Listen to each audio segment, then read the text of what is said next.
As a part of indexing, I like to call index attributes. Why do I call them attributes? Essentially, these things I call index attributes are really extensions of index types, or they could be called index types as well. They're really variations on mainly B-tree indexes. B-tree indexes are the most important and most commonly used indexes in Oracle, particularly for any kind of OLTP, client-server, highly active transactional application database. You need to use mostly B-trees. Most of the other types of indexes are more applicable to read-only data warehouse type functionality, although that is not essentially 100% true, but most often it is.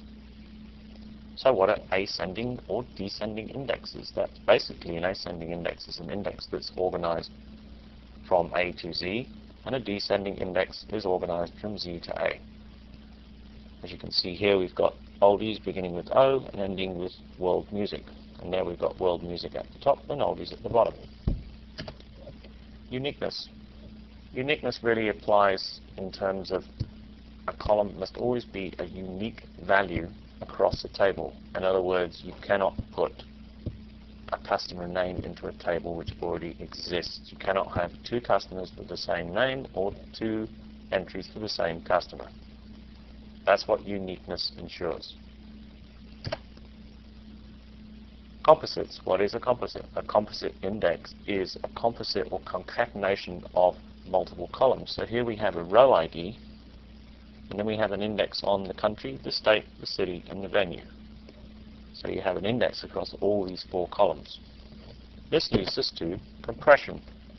This is another variation on an index which allows us to compress the values in the index. In other words, remove the duplicates. That's really what it does.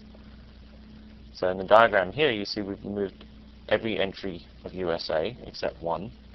Since all our venues are in California, we've removed everything but California.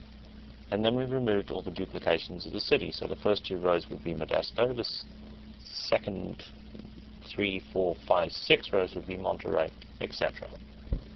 Compression allows your index to be a lot smaller, although there is an overhead when searching this index in order to reconstruct the values that are in there. That's probably negligible, though. I've never noticed any problems with it. Reverse key index. A reverse key index is literally reverse the key.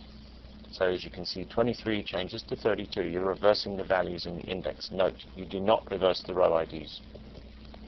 The row ID is still an address.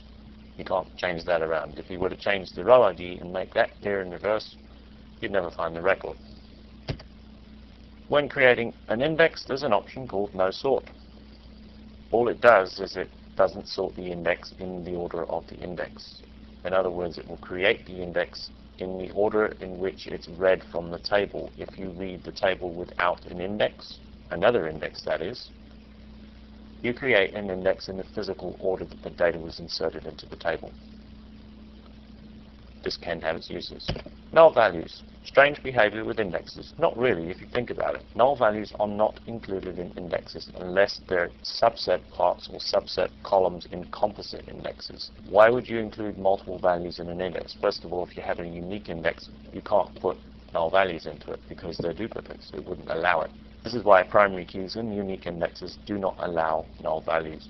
So, you would not include a null value in an index because you can't find anything with it anyway. It's nothing. There is no related table entry for it.